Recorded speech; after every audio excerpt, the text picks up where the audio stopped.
Olá, eu sou a professora Alcione, coordenadora do projeto Formação de Revisores de Texto. Estou aqui para falar mais um pouquinho sobre o uso do acento grave. Hoje eu vou abordar nessa aula contextos em que é muito comum o uso do acento grave, mas ele está inadequado porque não ocorre crase naqueles contextos linguísticos.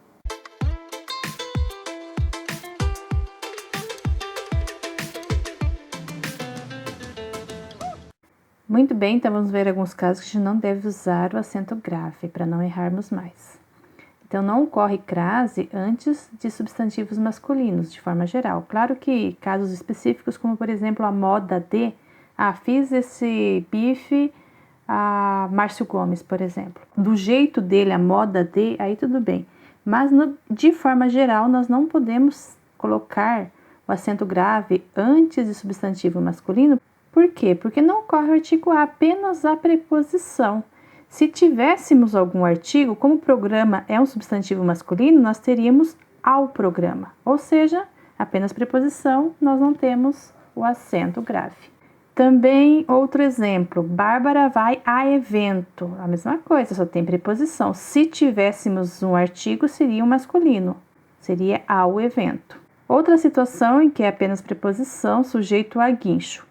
Essa situação é mais fácil de compreender o erro porque muitas expressões adverbiais de modo, meio, instrumento, no feminino leva a crase, aliás, não leva a crase, porque não ocorre crase, não há dois elementos aí que se fundem, mas leva acento grave por uma questão de clareza, para evitar ambiguidade. Tanto é que se colocarmos no masculino, por exemplo, escrevo a caneta, escrevo a lápis, a gente percebe que continua tendo só um A, só a preposição.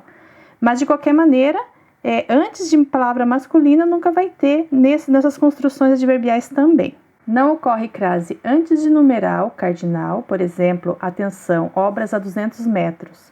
É muito comum, nas placas a gente ter esse uso do acento grave, mas não vai ocorrer porque não ocorre antes de numeral cardinal e estando a palavra no masculino, menos ainda. Não ocorre crase também antes de verbo. Por quê? Antes de verbo, nós não temos o artigo. Como ensinar uma criança a falar? Aí nós só temos a preposição. Se eu ensino a. Outro exemplo.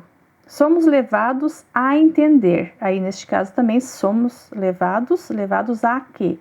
Então, nós temos apenas a preposição, não tem artigo. Por quê? Porque o verbo não pede artigo. E quando nós temos um verbo transformado em substantivo, o artigo vai ser sempre masculino. Por exemplo, estou me referindo ao olhar dela. Nunca vai ser feminino esse verbo que se transforma em substantivo ou é usado como substantivo. Também não ocorre crase antes de palavras femininas no plural. Por quê? Porque se eu tenho uma palavra feminina no plural, e se eu tivesse aí um artigo, o artigo tinha que estar como? No plural também. Então temos aqui, o sonho pertence a pessoas inteligentes, só a preposição. Se fosse no plural, seria o sonho pertence às pessoas inteligentes, porque juntou, então, a preposição mais o artigo no plural. O mesmo acontece aqui, só renunciando a coisas. Coisas feminino, mas no plural. Se tivéssemos um artigo, nós teríamos, renunciamos às coisas. Também não ocorre crase antes de artigos indefinidos. Por exemplo, 4 dicas de presentes para dar a uma mulher. E por que aqui não vai ocorrer crase? Porque não existe 2 As. Nós temos apenas uma preposição. E por que não existe 2 As?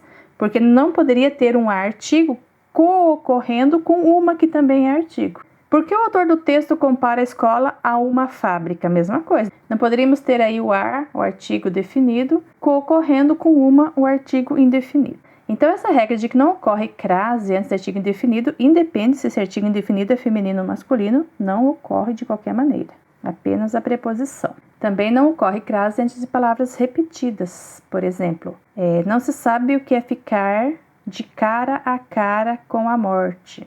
Aí, então, temos cara a cara. Essa regra se aplica a outros casos, por exemplo, face a face, gota a gota, frente a frente, que a gente repete o mesmo elemento, ali, o mesmo substantivo. Nessa expressão aí adverbial. Mas também, claro, a gente estende para o masculino, por exemplo, dia a dia, que além de ser masculino, também é a repetição. Então, estão aí alguns casos em que não ocorre crase, e, portanto, nós não usamos o acento grave. E nesta aula nós vimos então sobre alguns contextos em que não devemos usar o acento grave, certo? E na próxima aula, que vai ser a última aula da série, nós vamos abordar especificamente sobre os pronomes. Antes de que pronomes é possível usarmos o acento grave, certo? Fique com a gente e até lá!